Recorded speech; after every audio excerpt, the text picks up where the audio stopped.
Carabiniere torna a colpire, ennesimo caso di truffa ai danni di un'anziana facoltosa ottantenne derubata di tutti i gioielli. È accaduto a Mogliano, ingente il bottino in oro e preziosi. A Silea una pensionata mette in moto la vecchia Panda ma va in cortocircuito e incendia garage e magazzino, intervento dei vigili del fuoco, solo danni ma molto spavento. Condannato a 8 mesi di reclusione un 44enne di Paese che aveva tentato di pagare il conto al ristorante con soldi falsi. Addosso aveva 2 banconote contraffatte. Sicurezza e lavoro nero, controlli della polizia locale e di ispettorato del lavoro al mercato di Treviso, elevate sanzioni per 35.000 euro. Prime nomine per il nuovo direttore generale dell'ULSS 2, la dottoressa De Marco, direttrice sanitaria, il dottor Formentini torna al Cafoncello la prossima settimana gli altri incarichi. Iniziato il trasloco alle nuove scuole Stefanini dopo quasi 3 anni di esilio all'ex Turazza, viaggio con l'assessore Zampese nell'istituto completamente ristrutturato. Le guerre, in particolare in Medio Oriente, stanno cambiando la mappa del turismo. Anche nella Marca tengono gli arrivi dall'Europa. A Treviso serve al più presto una stazione ferroviaria restaurata. Prevenzione e controllo delle malattie trasmesse dalle zecche a Feltre il punto dell'ULSS 1 Dolomiti e la testimonianza di un 45enne che guarito dall'encefalite sta affrontando una dura riabilitazione. Calcio, grazie alla vittoria contro l'Altavilla e i risultati delle dirette concorrenti, il Treviso è promosso in Serie C con 4 giornate d'anticipo ed esplode la festa biancoceleste. Buonasera, bentrovati, eccoci in diretta con l'edizione di Treviso dei nostri telegiornali e dunque la truffa del finto carabiniere torna purtroppo a colpire, ennesimo caso ai danni di un'anziana. Siamo a Mogliano Veneto dove una facoltosa ottantenne è stata derubata di buona parte dei suoi gioielli, ingente dunque il bottino in oro e preziosi. Ancora una truffa con il finto carabiniere, ma questa volta il bottino è davvero ingente. Vittima una facoltosa signora ottantenne che vive in una villa lungo il Terraglio a Mogliano. È da poco passata l'ora di pranzo quando la donna riceve la telefonata di un uomo che si qualifica come carabiniere in servizio al comando di Venezia. Dice di dover fare una verifica sui gioielli della signora dopo un consistente furto di preziosi verificatosi nel capoluogo lagunare. È talmente convincente da indurre l'anziana a tirar fuori tutti i suoi gioielli ed esporli su un telo sopra il tavolo. La telefonata è lunghissima. Il finto carabiniere, con una tecnica ormai collaudata in tanti colpi di questo tipo, tiene la vittima sempre in linea in modo che non possa chiamare parenti o forze dell'ordine per una verifica. Fatto sta che dopo un po' si presenta al cancello della villa il complice, il quale, fingendosi il perito incaricato della verifica sui preziosi, entra in casa. In un attimo prende il telo con i gioielli, lo infila nello zaino e si allontana. Il complice continua a tenere al telefono la vittima rassicurandola ancora per quasi un'ora, evidentemente per dare all'altro truffatore il tempo di dileguarsi. Solo alle 17, quando alla villa arriva la collaboratrice domestica, emerge il raggiro. Vengono allertati i carabinieri, quelli veri, che ora conducono le indagini sulla truffa. L'ammontare del bottino è ancora in corso di quantificazione, ma comunque il valore dei gioielli è ingente. L'allerta su questo tipo di reato, con casi di truffa ormai quotidiani, è molto alta, eppure i malviventi continuano a mietere vittime. Il comune di Mogliano ha organizzato diversi incontri per informare i cittadini. Noi lo diciamo sempre quando facciamo le riunioni, sia con i carabinieri, che ringrazio per la grande collaborazione che stanno dando qui a Mogliano Veneto assieme alla polizia locale. Fate un colpo di telefono, se loro insistono mettete giù il telefono, se effettivamente c'è qualcosa che necessita di un'urgenza richiamano, ma mettete giù il telefono, interrompete la comunicazione, chiamate il 112 e chiedete informazioni. Mai stare al telefono tanto tempo con queste persone, con una persona che vuole trattenerti al telefono, perché significa che c'è qualcosa di criminale sotto e in questo caso purtroppo ancora una volta è successo questo. E una donna a Mora, capelli scuri, cappotto nero, gira tra le vie di Arcade e tenta di introdursi nelle abitazioni spacciandosi per un assistente sociale. Il comune di Arcade stesso mette in allerta i cittadini, lo vedete il post, l'avete visto il post che è stato pubblicato lanciando un appello: non aprite la porta a sconosciuti, non fate entrare in casa nessuno senza un'adeguata identificazione e soprattutto diffidate da chiunque si presenti con richieste sospette. Chiunque chiunque veda qualcuno di sospetto infatti avverta subito le forze dell'ordine. Questo è l'appello del sindaco. Il comune ha pubblicato un post appunto sui social per avvisare proprio oggi la cittadinanza, lo vedete, di quello che sta accadendo e che è stato segnalato. A Silea adesso andiamo in via Lanzaghe, dove una residente, anche questa volta parliamo di un'anziana, ha messo in moto la sua auto, una Panda vecchio modello, che è andata in cortocircuito incendiando il garage e il magazzino. C'è stato naturalmente l'immediato intervento dei vigili del fuoco, per fortuna solo danni, non da poco in realtà, ma grande anche lo spavento. Siamo intervenuti in un incendio che ha interessato un garage adiacente all'abitazione, che ha coinvolto anche il magazzino. Fortunatamente il nostro arrivo abbiamo delimitato i danni e sembrerebbe, insomma, dalla prima ricostruzione e anche dalle testimonianze, che sia partito da una vecchia auto che aveva in garage la proprietaria. Appena portata fuori dal garage, quando ha visto l'auto in fiamme ed è partita in avanti, da come ci dice dalla testimonianza. Un gesto quotidiano, quello di mettere in moto l'auto per uscire di casa, poteva costare davvero caro a una residente di Silea, che se l'è cavata invece solo con un grande spavento e una piccola intossicazione da inalazione di fumo. Tutto accade tra le 12:30 e le 13. L'anziana va in garage, accende la vecchia Fiat Panda per uscire, ma si accorge che qualcosa non quadra, un cortocircuito che presto incendia la stessa vettura e si propaga anche al magazzino. I vigili del fuoco intervengono tempestivamente con 2 mezzi e una decina di uomini e mettono tutto in sicurezza. Noi interdiamo praticamente il garage e il magazzino. L'abitazione fortunatamente non è stata interessata, quindi penso che la signora adesso, con un piccolo ritocco all'impianto elettrico, penso possa abitarci ancora, insomma. Il suo M118, intervenuto per accertamenti, ha rilasciato la signora su sua precisa richiesta, mentre un vicino si è offerto di ospitarla per i prossimi giorni, dato che il fumo ha invaso tutte le stanze e ci vorrà qualche giorno prima che l'abitazione sia di nuovo agibile.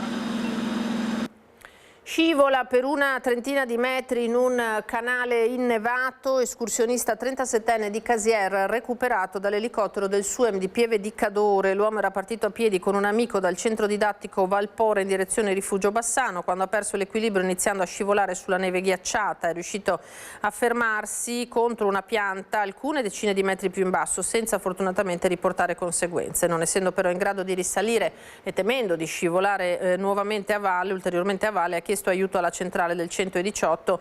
Una volta recuperato è stato trasportato poi a Cimagrappa. Andiamo ai controlli della polizia locale al mercato settimanale di Treviso, che questa volta hanno visto anche l'ausilio dell'ispettorato del lavoro nel mirino degli agenti sicurezza e lavoro irregolare, lavoro nero, elevate sanzioni per oltre 35.000 euro.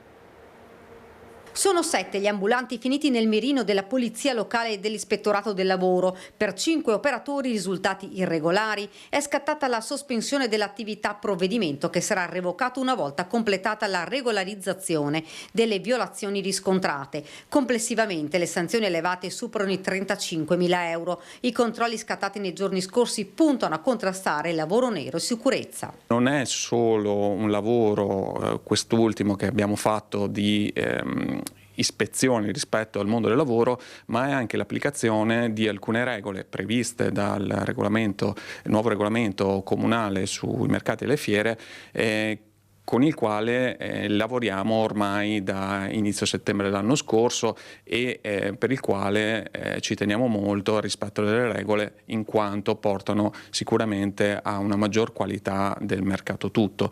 Nel corso degli accertamenti sono stati identificati 15 lavoratori, verificandone la posizione contrattuale e il rispetto delle disposizioni che regolano il commercio su area pubblica, facendo emergere alcune criticità. Ci siamo trovati, ahimè, anche a dover sanzionare selezionare alcune imprese che ancora probabilmente non avevano concepito le nuove regole, quindi i banchi in disordine piuttosto che la vendita di merce usata che non è più consentita, e diciamo alcune irregolarità rispetto all'etichettatura dei prodotti. In particolare sono stati individuati 2 lavoratori impiegati nella vendita senza regolare assunzione. L'attività di vigilanza ad ampio spettro si è svolta anche tra Piazza Matteotti, Borgo Mazzini e Piazzale Burchiellati. Tutte queste evidentemente sono attività che puntano a una maggior qualità e a una tutela anche del consumatore, e devo dire che per fortuna comunque stiamo cominciando a vedere qualcosa di utile, nel senso che è evidente come i commercianti un po' alla volta si siano adeguati. L'operazione si inserisce in un più ampio percorso di rafforzamento dei controlli finalizzati ad elevare gli standard qualitativi del mercato cittadino, spiega il sindaco Mario Conte. Questi controlli dimostrano la volontà dell'amministrazione di garantire un mercato sempre più qualificato, trasparente e sicuro. È stato condannato con rito abbreviato a 8 mesi di reclusione con la sospensione della pena e 800 euro di multa un 44enne di Paese che aveva tentato di pagare il conto al ristorante con soldi falsi in un locale di Treviso. Il gestore si era però accorto e dopo aver preso nota della targa del truffatore aveva chiamato la polizia. Al 44enne, bloccato dagli agenti, erano state trovate addosso altre 2 banconote contraffatte. L'episodio era accaduto il 17 novembre del 2023 a Treviso. Assolto invece un cittadino cinese di 42 anni di Spresiano che lo aveva atteso all'interno della vettura ed è stato assolto appunto per non aver commesso il fatto. Voltiamo pagina, andiamo alla sanità trevigiana perché ci sono le prime nomine per il nuovo direttore generale dell'ULSS 2, Bizzarri. Oggi la presentazione della dottoressa Maria Caterina De Marco al posto del dottor Stefano Formentini che torna direttore al Cafoncello. La prossima settimana gli altri incarichi.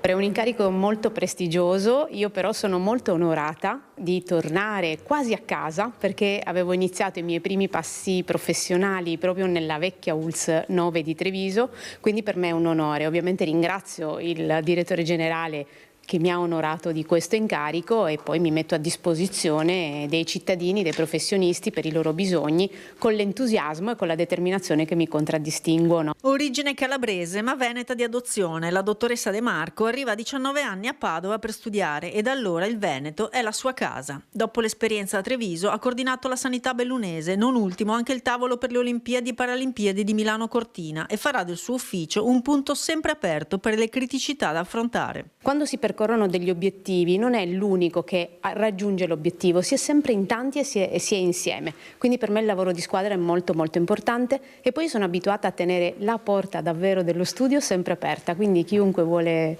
venire così anche a conoscermi io sono qua a disposizione. La mia scelta è stata quella di andare a nominare la dottoressa De Marco perché ha quelle competenze distintive e un percorso professionale che le hanno consentito di avere una grande conoscenza di quella che è la rete ospedaliera, ma anche una grande competenza della rete territoriale. La prossima settimana le altre nomine nel segno della discontinuità. Tante le priorità, dall'implementazione delle case di comunità alla telemedicina, dai percorsi per il personale alle liste d'attesa fino al polo universitario. I prossimi mesi saranno un susseguirsi di decisioni da prendere. I lavori per il completamento degli ospedali, di cui la Cittadella ne è uno, ma voglio ricordare anche il blocco dell'ospedale di Conegliano, nonché la parte di sviluppo di Oderzo, di ampliamento di Oderzo. Abbiamo sicuramente la Cittadella universitaria, perché comunque dobbiamo integrare la gestione dell'università all'interno dell'azienda, che diventa un fattore importante ma soprattutto di crescita per l'azienda. Quanto alle case di comunità, confermata l'apertura entro giugno di 16, mentre la 17ª Palazzo Moretti a Treviso slitta al 2027. Per Motta di Livenza, Castelfranco e Oderzo l'apertura sarà invece in locali differenti da quelli stabiliti per consentire il completamento delle opere di edilizia. Stiamo correndo dal punto di vista edilizio e anche dal punto di vista dell'arredo, ma anche di riorganizzazione di quello che è il personale che andrà all'interno della casa di comunità. Il nostro obiettivo è quello di completare a giugno, mentre Palazzo Moretti arriverà nella seconda parte del 2027. Rimaniamo nel capoluogo perché è iniziato in queste ore il trasloco alle nuove scuole medie Stefanini, le scuole cittadine, dopo quasi 3 anni di esilio, chiamiamolo così, dei ragazzi all'ex Turazza. Gli studenti rientreranno giovedì 9 aprile nelle aule dell'edificio di Viale Terza Armata, completamente ristrutturato. Noi con l'assessore ai lavori pubblici Sandro Zampese siamo andati a vedere il nuovo edificio. Banchi, sedie e armadi, con l'inizio delle vacanze pasquali e gli alunni a casa entra nel vivo il trasloco alle scuole Stefanini dopo quasi 3 anni di chiusura con le aule trasferite all'ex Turazza. Questi giorni di festa verranno utilizzati per completare il trasferimento nell'istituto completamente rifatto. L'8 aprile termineranno lavori e pulizie. Giovedì 9 gli studenti torneranno a scuola in aule nuovissime. È l'intervento più grande che è stato fatto a Treviso da sempre. Quindi è la scuola più grande, è una scuola di 500-600 unità considerati sia gli operatori scolastici, insegnanti che studenti. Dovevamo fare una riqualificazione, una ristrutturazione perché è una scuola vincolata, è un edificio testimoniale del Novecento. E dopo, come lei ha ben specificato, ci sono stati dei problemi statici durante i lavori. Abbiamo dovuto demolirla e ricostruirla. Un cantiere complesso che ora restituisce ai ragazzi una scuola più ampia, ad alta efficienza e con una grande palestra che la sera potrà essere utilizzata anche da associazioni sportive. Avranno una scuola, stesso sedime, con gli stessi stilemi architettonici che Tramontini aveva fatto nel dopoguerra, quindi l'abbiamo ricostruita così, tal quale, è più luminosa. E ha anche il sottotetto abitabile, cosa di non poco conto perché avrà 2 aule molto grandi che saranno sfruttate dalla scuola che prima erano invece un sottotetto non praticabile. Resterà da sistemare parte dell'area esterna e l'auditorium che non era inserito nell'intervento di riqualificazione della scuola e verrà sistemato con ulteriori risorse da settembre. Il trasferimento delle Stefanini libererà gli spazi dell'ex Turazza destinati ad accogliere il campus universitario di Ca' Foscari. Si avvicina il fine settimana di festa della Pasqua e dunque si parla anche di dati turistici. Quelli diffusi oggi dagli albergatori trevigiani rilevano un calo del 10% degli arrivi nella Marca. D'altro canto le guerre, in particolare in Medio Oriente, stanno cambiando la mappa del turismo anche nel nostro territorio. Tengono gli arrivi dall'Europa. Brutto biglietto da visita, ci dice il presidente degli albergatori, rimane la stazione ferroviaria ancora incompiuta.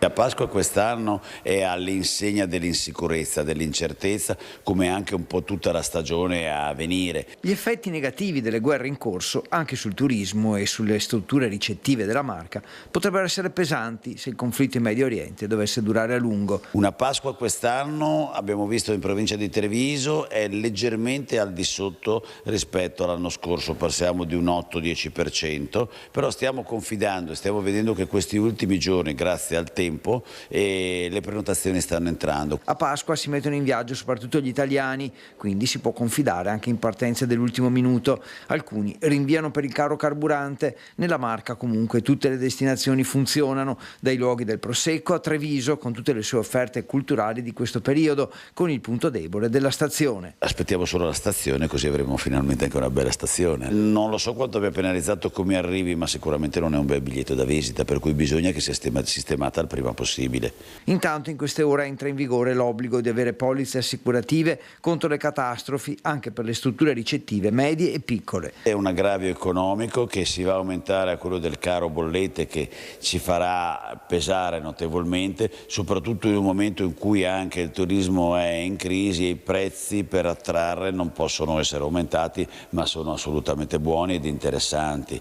Per cui un aggravio in più sicuramente non fa molto bene alle casse delle nostre aziende. Quanto ai turisti, ecco da dove arrivano. Abbiamo un calo notevole di tutto il mercato che arriva dal sud-est asiatico e dall'Australia, proprio perché passano attraverso, diciamo, il territorio coinvolto dalla guerra. La chiusura degli aeroporti del Medio Oriente penalizza chi viene dall'est asiatico e Australia, ma non gli europei. Funzionano bene i mercati europei, il mercato nordamericano abbastanza e quello sudamericano continua a lavorare bene sul nostro territorio. Per noi tedeschi e austriaci sono il primo mercato, diciamo che per Pasqua abbiamo il 50% di italiani, il 50% sono fra austriaci e tedeschi. E per Pasqua si parla anche di cibo, di dolci, in particolare la pasticceria e i dolci parlano trevigiano, ma soprattutto gli artigiani ottengono una legge che riserva la definizione di artigianale in tutti i settori solo alle imprese regolarmente iscritte allo specifico albo professionale. La marca trevigiana è prima in Veneto per pasticcerie e imprese del settore dolciario, con 534 aziende artigianali, il 19% delle quasi 3.000 in Veneto. Confartigianato è convinta che i consumatori non cerchino la convenienza a tutti i costi, ma piuttosto un dolce pasquale più piccolo ma di qualità. La gente preferisce magari mangiare una fetta di colomba in meno, però mangiarla decisamente buona, decisamente di qualità, e noi qui siamo sicuramente tra i attori protagonisti di un certo livello. Purtroppo la guerra e gli aumenti preoccupano molto gli artigiani del settore della pasticceria e dei dolci. Però non dimentichiamo le problematiche di tutti i giorni, le industrie dolciarie, il settore dolciario, scusatemi, soffre dell'aumento dei prezzi che soffrono tutti per quello che riguarda in genere le energie, in particolare nel settore dolciario ci sono dei rincari che ormai non sono più controllabili, che sono ad esempio il cacao e la cioccolata. Ogni scusa è buona per aumentare i prezzi e per fare speculazioni. Treviso è anche prima provincia in Veneto e 10ª in Italia per numero di imprese artigiane. Su impulso dell'associazione, dal 7 aprile l'uso delle denominazioni artigianato e artigianale sarà consentito solo alle imprese iscritte all'albo, previste sanzioni minime da 25.000 euro. Da oggi in poi io credo che sarà il momento di iniziare a lottare non più per il made in, cioè fatto dove, in Italia piuttosto che a Taiwan, ma per il made by, e quindi io mi auguro che nasca il made by artisan. Fine della concorrenza sleale dunque. I settori con più furbetti sono l'acconciatura, l'estetica e il comparto edile, ma anche proprio quelli di pasticcerie e dolci. Andiamo adesso in pubblicità per qualche minuto, rimanete con noi. Eccoci di nuovo in diretta con l'edizione di Treviso dei nostri telegiornali. Le elezioni amministrative di maggio, Spresiano andrà alle urne per scegliere il nuovo sindaco e tra i candidati si ripresenterà il primo cittadino uscente, Marco Della Pietra, che punta dunque al terzo mandato consecutivo. Tutto come nel 2020, Marco Della Pietra riparte dall'ultima elezione a sindaco, si ricandida e punta al terzo mandato con la stessa lista civica Siamo Spresiano, lasciando fuori il simbolo del suo partito, Fratelli d'Italia, per rispetto nei confronti delle tante appartenenze che trovano posto in lista. È evidente che io faccia parte di un partito e non è che mi nasconda di essere di Fratelli d'Italia. È vero che però la mia è una lista, l'ho definita variopinta, nel senso che abbiamo diverse sensibilità e confinare tutto in un simbolo di partito non dico che sarebbe meno realistico di quello che potrebbe essere. C'è un programma da completare nel prossimo mandato, la squadra che si presenterà ai cittadini il 24 e il 25 maggio è praticamente la stessa. Ho massimo rispetto, ma come ho sempre avuto per tutti gli avversari, è evidente che noi metteremo sul piatto tutto quello che abbiamo fatto e poi, ripeto, sicuramente qualcosa non è andata dritta, ma non sicuramente perché lo abbiamo voluto noi. Il primo cittadino che all'ultima tornata elettorale ha vinto con il 70% non vuole parlare di insidie in campagna elettorale. Io più che di insidie, insomma, parlerei di programmi e parlerei di amministrazione. Ecco, l'unica cosa che mi auguro che è quello che è un po' successo magari, no, negli anni scorsi, è che non sia una campagna contro Della Pietra, ma che sia una campagna sui contenuti, non dal punto di vista personale. Quanto al centrodestra, tutto lascia pensare che non sarà unito. È molto probabile che la Lega non corra con Della Pietra, potrebbe presentare un proprio candidato o allearsi con altre forze. Mi aspetto comunque che ci sia un dialogo, anche eventualmente per prendere strade diverse. Io sono sempre stato per il centrodestra unito, anche le scorse elezioni avevo detto che sarebbe stato il caso di, pur passando sopra anche a dei mal di pancia, poi dopo se si vuole andare divisi si andrà divisi, ma non c'è problema. Con le immagini andiamo adesso alla scuola primaria di Tarzo, dove nei giorni scorsi si è svolta, eccola qui, la festa dell'albero, appuntamento promosso con il sostegno dell'amministrazione comunale, rappresentata in questa occasione dal sindaco Gianangelo Boff e dalla dirigente scolastica Cristina Giannini, per ricordare ai bambini l'importanza di piante e boschi. Anima dell'iniziativa, coordinata dal presidente del CAI di Vittorio Veneto, Leonardo Pradal, gli alpini che hanno piantato nuove essenze, mentre i bambini hanno realizzato disegni, canti e lavoretti sul tema dell'ambiente e della sostenibilità. Presenti all'appuntamento anche il Corpo Forestale dei Carabinieri e l'associazione Fanti, dunque una grande festa l'avete vista alla scuola primaria di Tarzo. E andiamo a un'altra grande festa, quella bianco-celeste, che si apre in città, perché questo 2 aprile entra nella storia del Treviso Calcio. I biancocelesti tornano in Serie C con 4 giornate d'anticipo e dopo anni molto difficili. Decisiva la vittoria di oggi pomeriggio per 1-0 sul campo dell'Altavilla, ma a fare la differenza sono stati anche i risultati arrivati dagli altri campi. La sconfitta dell'Union Clodiense e il pareggio del Legnago Salus, un mix perfetto che consegna al Treviso la promozione tanto attesa. In città è già festa, la squadra è attesa stasera, tra pochissimo, in zona Bottegon, per celebrare insieme ai tifosi un traguardo storico. Post sui social, eccolo qua, anche da parte del sindaco Mario Conte, un progetto, ha detto, nel quale abbiamo sempre creduto anche durante i momenti più difficili. E lo sport va a braccetto anche con la sostenibilità. Benetton Rugby e FIAB Treviso promuovono l'uso della bicicletta per raggiungere lo stadio di Monigo in occasione dell'ottavo di finale di Challenge Cup contro Cardiff, programmato per sabato. Andare allo stadio in bicicletta è innanzitutto un'esperienza piacevole e divertente, in una giornata primaverile che si preannuncia essere calda e soleggiata, ma è anche una scelta di benessere psicofisico e sostenibilità ambientale.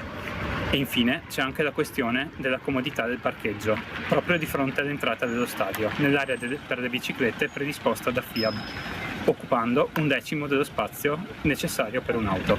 Niente traffico né stress da parcheggio. Sabato allo stadio si va in bicicletta. In occasione dell'ottavo di finale di Challenge Cup tra Benetton Rugby e Cardiff, il club lancia l'iniziativa Allo Stadio Monigo in bici insieme a FIAB Treviso. Un invito semplice: lasciare l'auto a casa e raggiungere il campo pedalando per una partita più sostenibile. Prevista anche una pedalata collettiva, ritrovo alle 16:45 in stazione, partenza 5 minuti dopo e arrivo allo stadio poco dopo le 17, attraversando il centro città. Per chi arriva da altre zone, punto d'incontro anche a Porta Santi 40. All'esterno dello stadio sarà allestito un parcheggio dedicato alle biciclette con i volontari di FIAB presenti prima e dopo la partita. E per chi sceglie le 2 ruote anche un gadget in regalo. Iscrizioni sul sito di Benetton Rugby e presso FIAB, che rilancia l'uso della bici anche in città, per chi naturalmente può utilizzarla. Specialmente in una città come Treviso, dove per chi ne ha la possibilità molti spostamenti brevi sotto i 5 km possono essere fatti facilmente in bicicletta. Più bici in circolazione infatti significano minor traffico e maggiore disponibilità di parcheggi, quindi andando a beneficio di tutta la comunità. E adesso andiamo alle notizie dal Bellunese.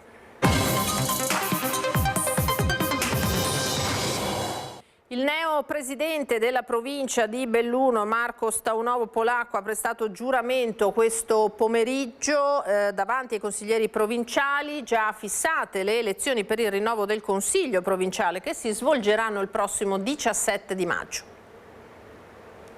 Io, Marco Staunovo Polacco, presidente della provincia di Belluno, giuro di osservare lealmente la Costituzione italiana.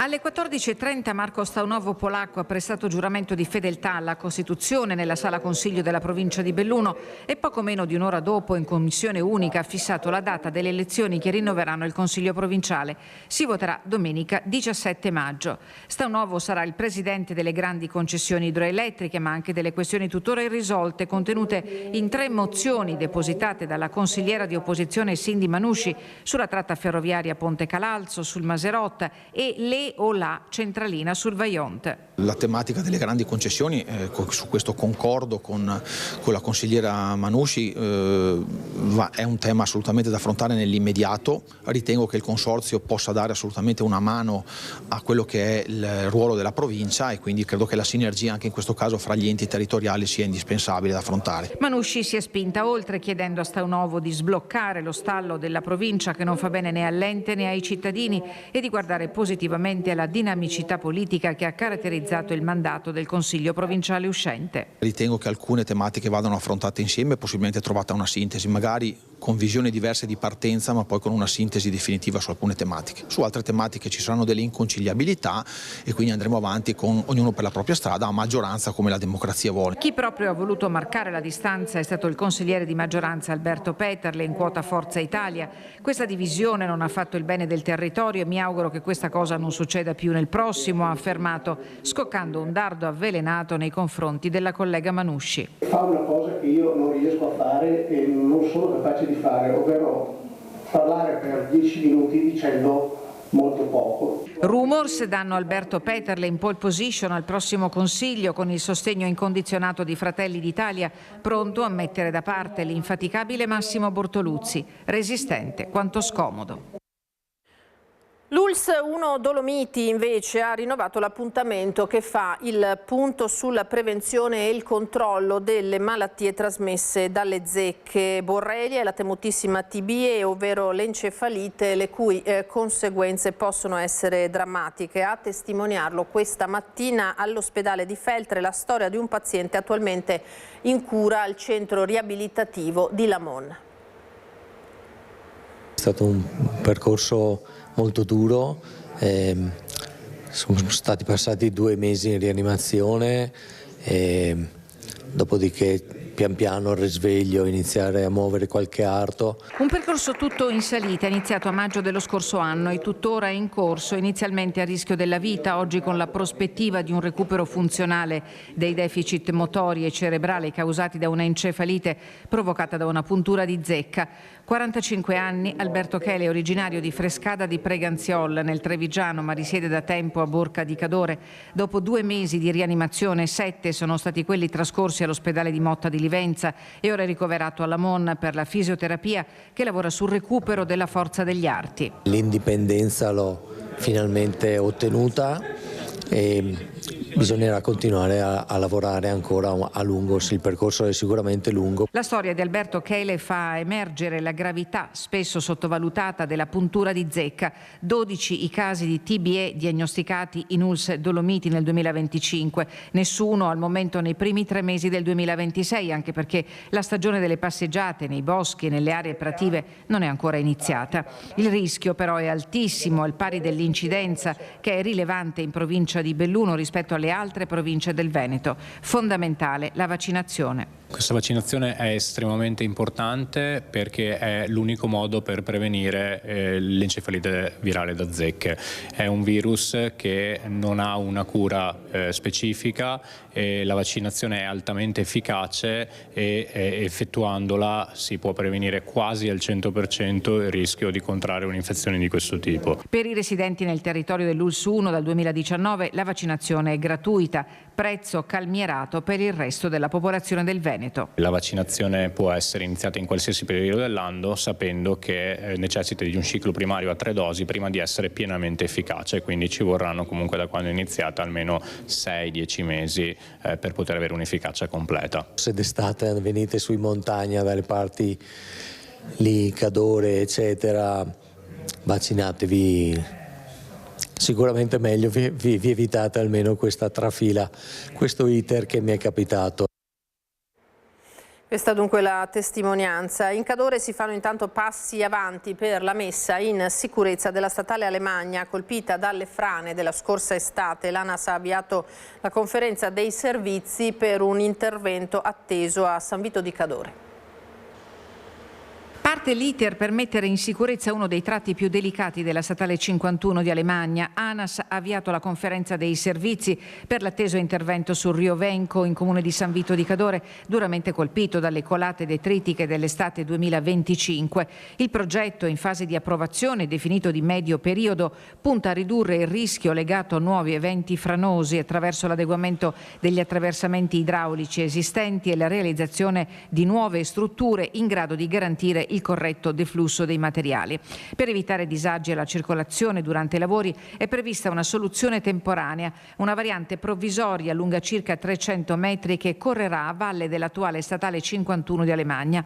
Il traffico verrà deviato su questa nuova viabilità che includerà ponti modulari di tipo Bailey adatti anche al passaggio dei mezzi pesanti. Le strutture saranno progettate per resistere a eventuali nuove colate e ospiteranno anche la pista ciclopedonale, garantendo così continuità al percorso. Una volta attivata la deviazione sarà possibile intervenire direttamente sull'attuale tracciato dell'Alemagna per completare le opere idrauliche. L'investimento complessivo è di circa 12 milioni di euro, 5 dei quali per la viabilità provvisoria. Un intervento che non pregiudica, ANAS lo mette nero su bianco, la realizzazione futura di una variante più ampia a nord di San Vito di Cadore che consentirebbe di trasformare la difficoltà oggettiva in opportunità di crescita e di garanzia di sicurezza. In chiusura, prima di salutarci, vi ricordo i due importanti appuntamenti delle celebrazioni pasquali che saranno trasmessi in diretta da Antenna 3 domani pomeriggio e la domenica di Pasqua. Allora, domani venerdì santo alle 15 la nostra emittente manderà in onda in diretta la celebrazione della morte del Signore con adorazione della croce dal santuario della Madonna dei Miracoli di Motta di Livenza il giorno di Pasqua. Alle 10 trasmetteremo invece la Santa Messa in diretta dalla Basilica di San Marco a Venezia, celebrata dal Patriarca Monsignor Francesco Moraglia. Questi gli appuntamenti su Antenna 3 per la Pasqua.